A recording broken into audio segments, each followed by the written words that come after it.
Before I begin this video, I want to inform some of you that Bill Cosby was actually going to redo The Cosby Show. And before you say, why would he rehash The Cosby Show? We just had Oprah had on the Black Actresses of America, Viola Davis, Felicia Rashad, Ashante, I believe her name is, and I can't remember the other lady.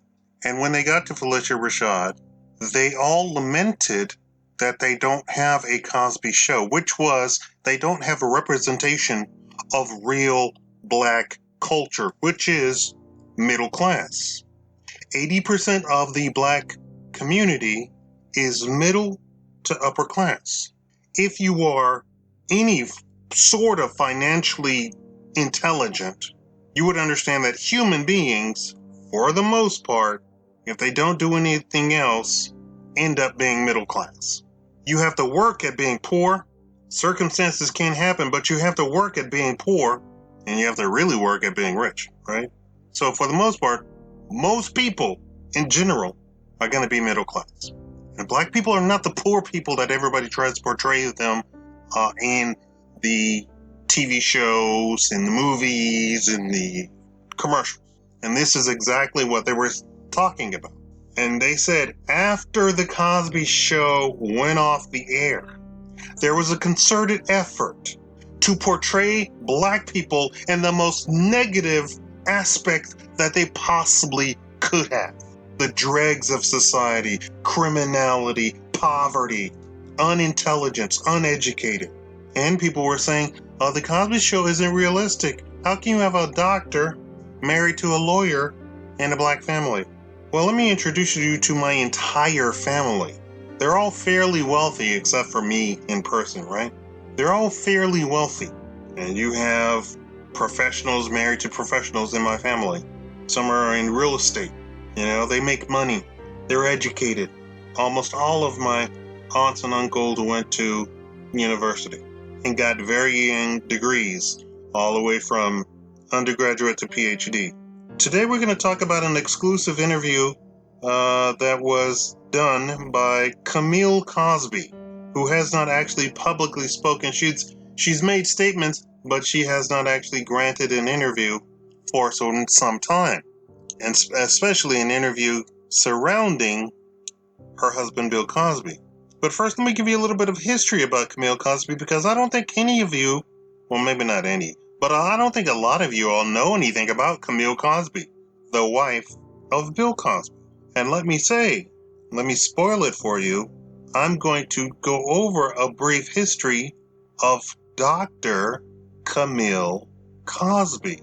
Camille Olivia Cosby Hanks, born March 20, 1944, is an American television producer, philanthropist, and the wife of comedian Bill Cosby.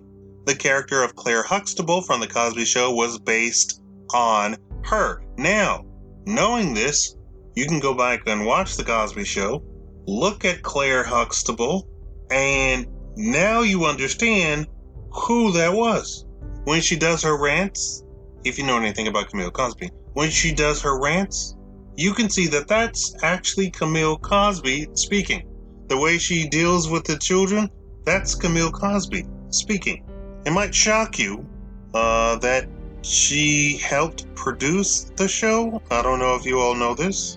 Cosby, and when we're talking about Cosby now, we're talking about Dr. Camille Cosby. Cosby has avoided public life, has been active in her husband's business as a manager, as well as involved herself in academia and writing. In 1990, Cosby earned a master's degree from the University of Massachusetts Amherst, followed by a PhD in 1992. Camille Olivia Hanks was born March 20, 1944 in Washington, D.C. to Guy A. Hanks Sr. and Catherine C. Hanks, and grew up in Norberg, Maryland, just outside of Washington. She's the oldest of 4 children. Cosby's father was a chemist at Walter Reed General Hospital, and her mother worked as a nurse at a nursery. Both of her parents had college education, with her father earning a graduate degree at Fisk University and her mother earning the undergraduate degree from Howard University. Is Is this coming to light? She had a hand in producing the Cosby Show. Are you understanding now? Is it becoming clear? And people were saying, "This is unrealistic. Black people don't have that." The producer of the show was telling you her life on the screen. Cosby attended private Catholic schools. First, she attended St. Cyprian's, followed by St. Cecilia's Academy. Cosby stated the Oblate sisters were my first formal educators. They did what all educators should do, that is, convey the knowledge of wide-ranging possibilities, and more importantly, give a stamp of self-value for every single student. End quote. After high school, Cosby studied psychology at the University of Maryland, where she met Bill Cosby. In 1990, Cosby earned a master's degree from the University of Massachusetts Amherst, followed by a PhD in 1992. In an interview with the Oprah Winfrey Show, she said, "I became keenly aware of myself in my mid-30s. I went through a transition. I decided to go back to school because I had dropped out of college to marry Bill when I was 19. I had 5 children, and I decided to go back. I didn't feel fulfilled educationally. I dropped out of school at the end of my sophomore year, so I went back, and when I did, my self-esteem grew. I got my master's, then decided to get my doctoral degree. Education helped me to come out of myself." Cosby avoided public life. She acted as a manager for her husband and has been depicted as a shrewd businesswoman. During an interview with Ebony, Bill Cosby stated, "People would rather deal with me than with Camille. She's rough to deal with when it comes to my business." She also helped in the development of her husband's material, including suggesting for the Cosby Show, like suggesting the Huxtable family be middle rather than working class. And that was key. America, no, the world had never seen middle class black people. I want you to think about that statement and how sad it is that it took black people arresting the microphone from other people to tell our story of, hey, black people are middle class. We're not the dregs of society. We're not the 6 o'clock arrest news. We're not the burglar news, right? Think of all the comedian jokes about black people. They're all dealing with criminality. They're not dealing with Asians study a lot. This other group will scam you with financial records. There's no nerdy black comedy jokes, right? Most black jokes are about criminality. Cosby supported African American literature, writing for several authors. Cosby worked with David C. Driscoll on his book The Other Side of Color, African American Art in the collection of Camille O. and William H. Cosby Jr., which focused on the Cosby art collection in 2001. Together, Cosby and Renee Puissant edited A Wealth of Wisdom, Legendary African American Elders Speak in 2004.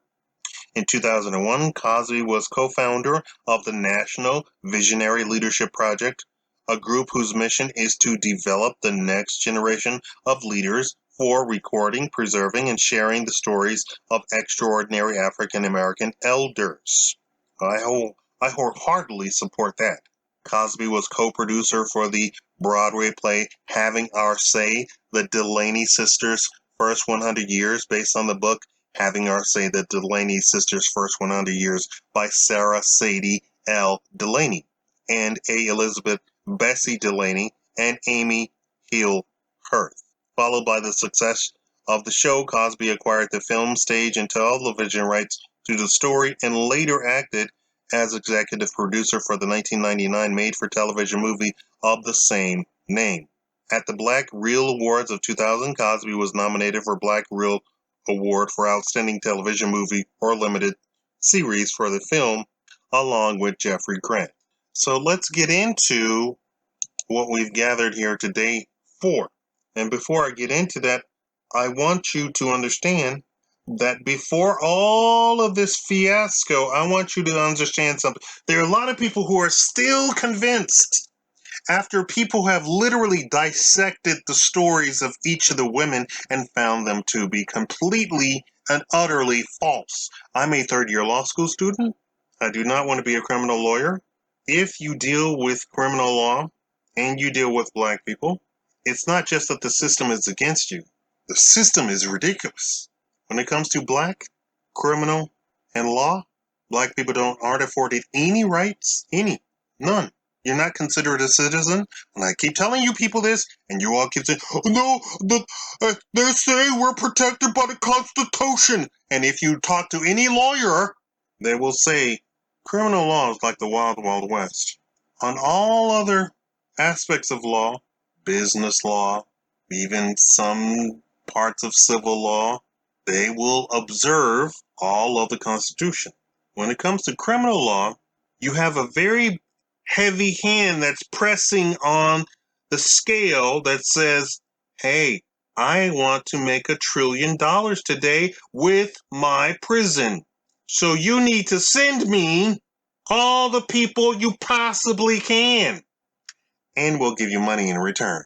Understand, a black man is 7 times more likely to be sent to prison, not jail, prison, innocently. 7 times more likely, and this is so true that there are groups, that's plural, that's with an S, groups formed to locate, find, go over the legal trials and the information and remove those people out of jail. If you know of any black man who's in jail innocently, I would recommend that you look up those. I'm not going to give you any links because ain't nobody paying me to do that work. I'm being serious. I'm being truthful. I'm being blunt. Ain't nobody paying me to do any of that work. I refuse to go into criminal law because I think it's a horrible, horrible thing. It is the most horrible aspect of American society. Now let's talk about Camille Cosby. So the headline reads, Camille Cosby's wife of Bill Cosby has suggested that the Me Too movement is against black men at its heart. 6 years since her last major interview, Cosby, 76, finally broke her silence and said that she is, quote, very, very pleased that the Pennsylvania Supreme Court agreed to review her husband's appeal regarding his case conviction in 2018. Camille also called out the Me Too movement, claiming that it is rooted against black men and that her husband accusers need to clean up their acts. When she says they need to clean up her acts, that's a 76-year-old woman talking very eloquently. Let me paraphrase that, translate that for you. The 76-year-old woman is saying that the women need to stop lying and possibly go to Hades. In that order. Quote, first of all, I don't care what they feel. The 76-year-old philanthropist told ABC News a day after the court agreed to review 2 aspects of the husband's case. Now, let me tell you, that when she's talking about feelings, she's talking about that people were saying they felt it was terrible to grant him an appeal. That's not how courts work. Your feelings, other than the actual trial, your feelings don't amount to a hill of beans. And let me tell you, that trial was a kangaroo court. If any of you have any intelligence, you understand that that trial was a kangaroo court. Let me tell you that The View came out and said it is a bad day in history when they can convict a man without any evidence. The View, which is full of women, bunch of liberal women at that. And Cosby is not a liberal, which is partly the reason that he's in jail now. Do you understand? The View said it is a dark day in history when they can convict a man without any evidence. And that's what happened. I don't care what headline you read. They went to court and they convicted a man without any evidence. That should make your blood curdle in your body. That literally means, and somebody demonstrated in the comment section on one of these things, that literally means that I can accuse you, can accuse you, whoever you are, 5 years ago, you came into my house and stole my car keys, went into my car and stole all of my electronic equipment out of my car. Do you have any proof? No, I don't need any proof. I'm accusing you. I don't need any proof. I'm accusing you. That's enough. Let's continue. Quote, the Me Too movement and movements like them have intentional ignorance pertaining to the history of particular white women. I want you to dissect this. They have intentional ignorance pertaining to the history of particular white women. Every black person should already know where we're going to go with this. Not all white women, but particular white women who have from the very beginning pertaining to the enslavement of African people accused black males of all sorts of things without any proof whatsoever. No proof anywhere on the face of the earth, she continued. Bill Cosby, 82, is currently serving a 3 to 10 year sentence in state prison after he was found guilty in 2004. The comedian was also charged with a $25,000 fine as well as a prosecution fee of $43,611. So he has to pay for his own prosecution? Pretty sure the state should pay that. I mean, he didn't order the prosecution. Meanwhile, Camille compared the accusation against her husband Bill to the case of 14-year-old African-American Emmett Till. The boy was reportedly destroyed in Mississippi in 1955, days after he was accused by a particular white woman of flirting with her. Let me bring you up to speed. They finally confessed that it was all a lie. Of course, black people already knew it. They finally confessed that it was all a lie, that he had in fact not flirted with her. Till's apparent murder eventually sparked the awakening of the civil rights movement. Quote, the parallel is that the same age-old thing about particular white women making accusations against black men that are unproven. Emmett Till's outcome to mutilate his body in the way that it was just really so deeply horrendous, Camille said in a statement. The Huffington Post said it was totally bizarre that she should say that. The Huffington Post, a liberal magazine, a liberal online magazine, a liberal magazine that pretends that it cares about black people, that it pretends that it speaks for black people, that it pretends to be the champion of black people. And yet they said it was bizarre that she should say that. It's just so bizarre. It's just so bizarre. Let me tell you, people, there's nobody more hateful towards black people than liberals. There's nobody more hateful on the face of the planet than liberals.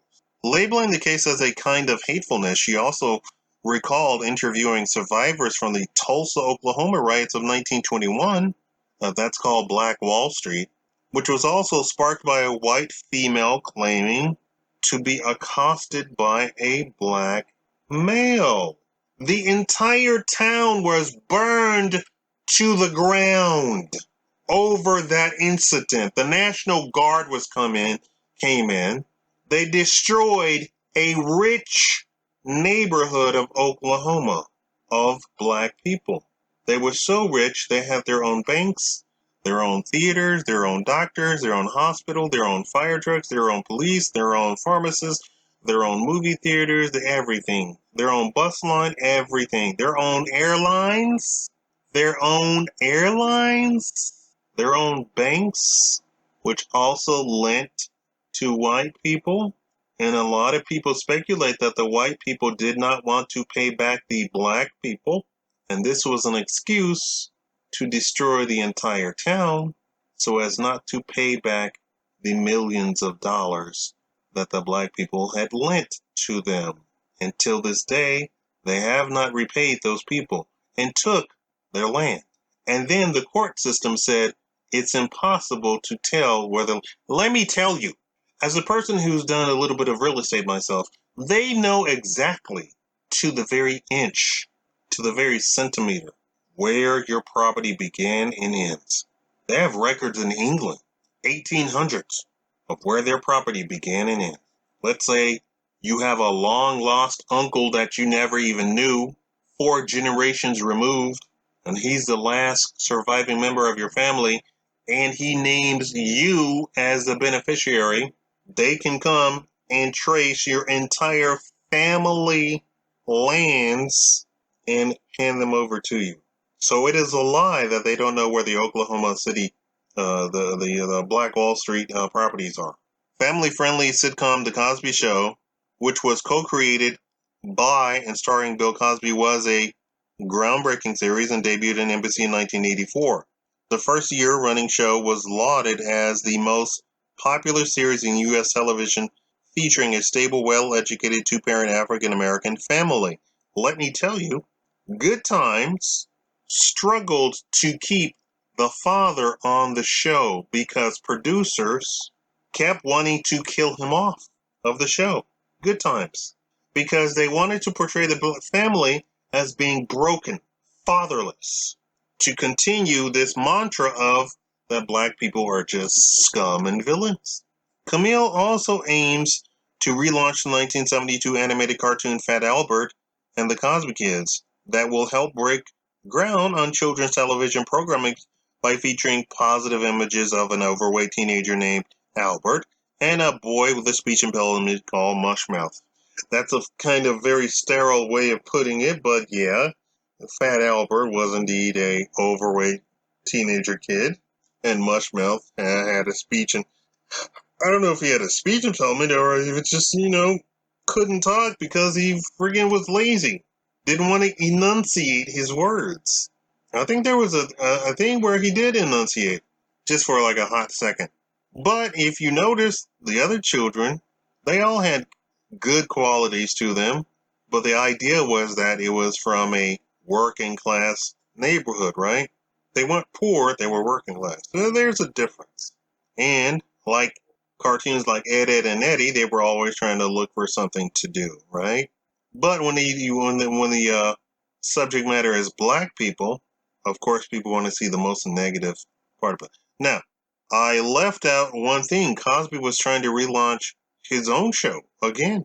Cosby was the #1 syndicated show on the planet. Do you understand? Millions of dollars were being poured into Felicia Rashad, the girl that plays Rudy, the guy that played Theo, the other daughters. Millions of dollars each and every month in residual income. Anybody else who was on the show. And Bill Cosby made it a point. Bill and Camille Cosby made it a point to make sure that the show was run by black people. He even brought in white people to train black people to make sure, absolutely sure, that they were doing the job, because there were positions where black people just never had done that position. He said, no problem. I'll bring in an expert. You're willing to learn. I'll teach you. And boom, he had a full black. Now people say, well, how can you do that? That's terrible. Because you have all white production crews all over the place. All over the place.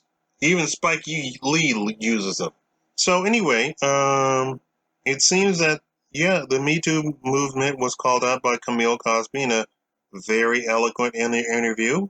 And also, she left out the part where the leaders of the Me Too movement actually got into criminal trouble themselves. Every single one of the leaders had some aspect of criminal trouble that they had to deal with concerning Me Too. They Me Too'd men themselves.